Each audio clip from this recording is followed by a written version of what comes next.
dear brother, distinguished President Erdogan, distinguished ladies and gentlemen, it is such a joy and delight to be on the brotherly Turkish soil again. I seize this opportunity to extend peace and prosperity and well-being to brotherly people of Turkey.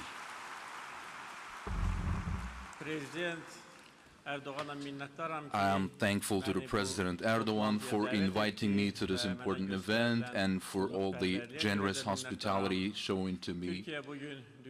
Turkey has become a great power on the global scale. Turkey is playing a crucial role on a number of items on the international agenda, has a final say on many of those, and all those achievements are associated under the leadership of my brother, President Erdogan. Turkey is developing dynamically. Thanks to the leadership of President Erdogan, Turkey has come a glorious way. And this meeting is once again a vivid manifestation of that. And as Turkey is becoming stronger, so do we. So we are very glad and happy about this. And I take this opportunity to extend most heartfelt, cordial greetings from our brothers and sisters in Azerbaijan. Turkey and Azerbaijan are next to each other on all the issues. Our cooperation is multifaceted, and on all fronts we cover all the issues, including the issue of energy. Turkey and Azerbaijan, our union, our commonwealth, our cooperation and interaction, it has enabled implementation of a number of strategic projects. I wish to highlight Baku-Tbilisi-Ceyhan oil pipeline, Baku-Tbilisi-Erzurum gas pipeline, and TANAP projects. Those projects are contributing to altering energy map, has redrawn the energy map of not just of our region but of the world. Azerbaijan is an ancient sort of a cradle of petroleum industry. We believe it's a motherland of oil because first oil was extracted by industrial means in 1846 in Baku, Azerbaijan. 1 century later, in the mid-20th century, once again, we reached a new milestone, a unique achievement. An offshore industrial exploration and production has started in the Caspian Sea, in the Azerbaijani basin, by our petroleum professionals. But back then, people of Azerbaijan were not independent, Azerbaijan was not independent, and our natural resources did not serve the people. We did not take privilege of benefiting from our resources, but finally, as the people of Azerbaijan became masters of their destiny, masters of their natural resources, and throughout the years of our independence, those resources were dedicated to the development of our country, to the boosting prosperity of the people of Azerbaijan. In the early years of our independence, in the 1994, Azerbaijan has, for the first time, opened up the Caspian Sea and its riches to the foreign investors, and as of 1994, Azerbaijan started to invest heavily in the petroleum industry. This is a notable year also due to the reason that we've signed the so-called contract of the century, that is a cornerstone of the Baku-Tbilisi-Ceyhan pipeline and filling of that particular pipeline with crude oil. Afterwards, we've discovered that one of the most richest gas fields, the Shah Deniz gas field offshore. It's one of the it stands at 2.3 billion BCM and is one of the largest resources, and it serves as a resource base for the Southern Gas Corridor project. Thus, in our modern era, Azerbaijan has become a country that is producing and exporting oil and natural gas. our country's access to the international market. For that, we needed to build oil and gas pipelines because we're a landlocked country, and therefore, as of 2006, we've put into operation Baku-Tbilisi-Ceyhan pipeline. That was followed by the Baku-Tbilisi-Erzurum gas pipeline, and prior to that, several years before, we built a Baku-Tbilisi-Supsa gas pipeline, and that way, in order to deliver our national resources to the international markets, we have provided an extensive network. And during the inauguration of Baku-Tbilisi-Ceyhan pipeline, my brother, President Erdogan, joined me. I visited Turkey, and in Ceyhan we inaugurated that pipeline. And back then we also elaborated on our future plans. We had an exchange of views, and since we have been able to implement all our plans, and they have become a reality. Because we are working on a mega project which is called the Southern Gas Corridor. We're working there together, jointly. The foundation of that also was laid in the beautiful city of Istanbul here in Turkey.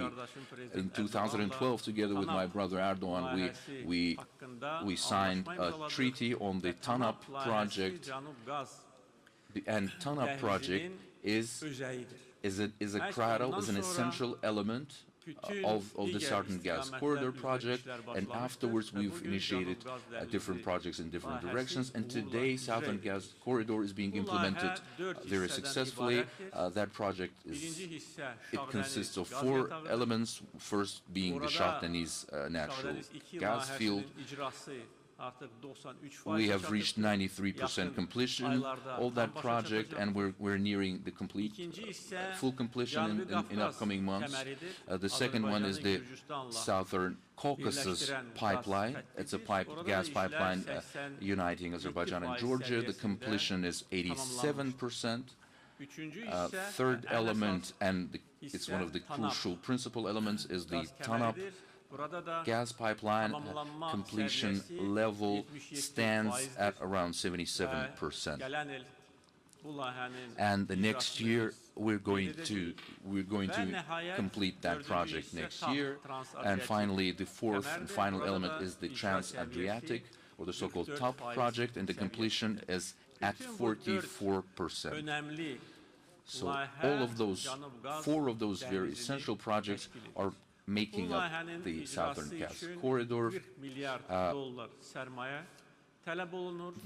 Those 4 projects require $40 billion worth of investments. Funds are in place. Our proven gas reserves stand at 2.6 BCM, Azerbaijan's reserves, and in the upcoming years, in the decades to come, Azerbaijan is in the position to supply and to cover the demands of the regional countries and also of some of our European partners. There are 7 countries involved in the implementation of Southern Gas Corridor. It's Azerbaijan, Georgia, Turkey, Bulgaria, Greece, Albania, Italy, and 3 Balkan nations have expressed their willingness to join the project, and appropriate interaction is in place. So we are expanding the geography of that project. We can take it even further because it's a beneficial initiative for every participant nation. And implementation of this project demonstrates that all the countries and companies involved are receiving revenue or benefiting. And we've created such a brilliant cooperation format that producers, such as Azerbaijan, transit countries, and consumers have common interests, and it's this balance of interests is conducive for a successful completion of those projects, because it's the technical, financial, fiscal, and some political issues are in abundance. And today we can safely say that the Southern Gas Corridor is moving forward successfully, and Azerbaijan will provide for the demands of all regional countries and also European nations as well. The natural gas factor is one of the crucial factors in ensuring energy security, and in this regard, Azerbaijan is contributing immensely to ensuring energy security. In the meantime, Azerbaijan's gas is the only new source of natural gas to cover Europe's demands, because all other sources are already operational, they are in use, but Azerbaijan is a new source, and there are new pipelines to deliver those resources to European markets. So this is our greatest advantage, that we cover both of key factors, and it's very important in terms of energy diversification, and it's a serious step in that direction.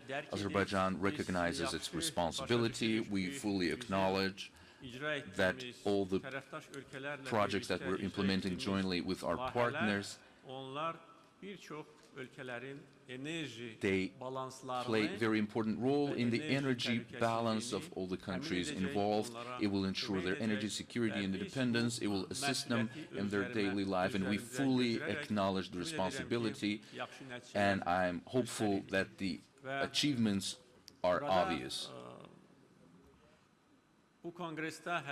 And this Congress that addresses oil and gas issues, at the end of my remarks, I wish to touch upon nonetheless on one issue.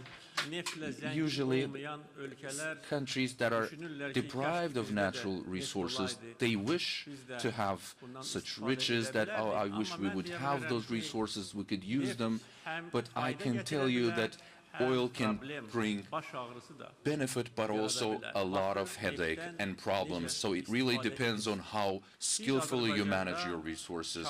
We in Azerbaijan, and I believe we've always tried that, and we've managed that, to turn the, as we say, black gold into the human capital.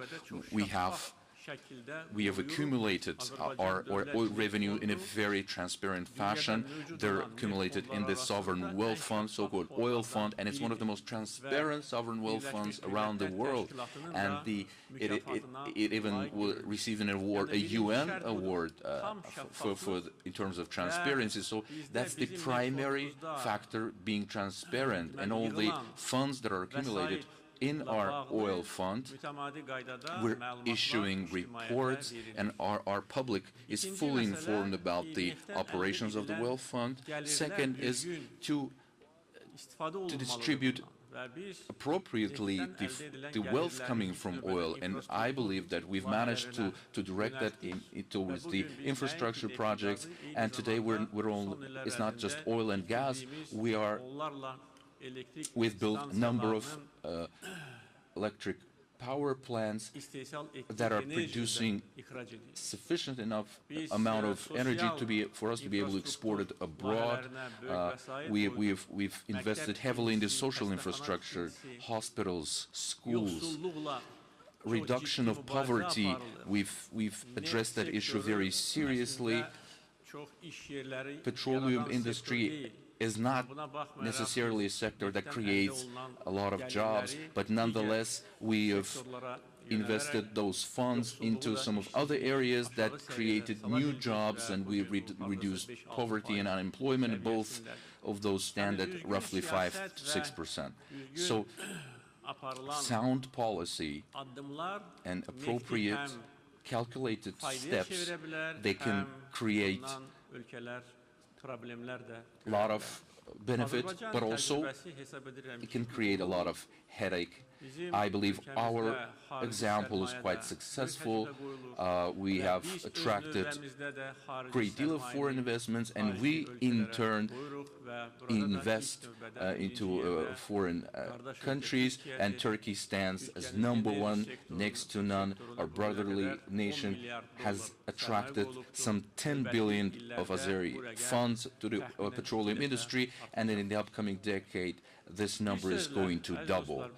Dear friends, all in all, the issue of energy security, when we address that issue, we have to be mindful of the projects that we are implementing. I wish to return to my initial remarks that the brotherhood and unity between Turkey and Azerbaijan is contributing not just to both our countries and securing future of just these two nations. It has a greater, more profound impact upon the region. It brings prosperity, stability, and peace to this region. It creates new jobs. It boosts security measures, and of course it creates and paves avenues for broad cooperation. Once again, I thank my brother for hospitality and for this invitation, and I wish best of success to this Congress. Thank you.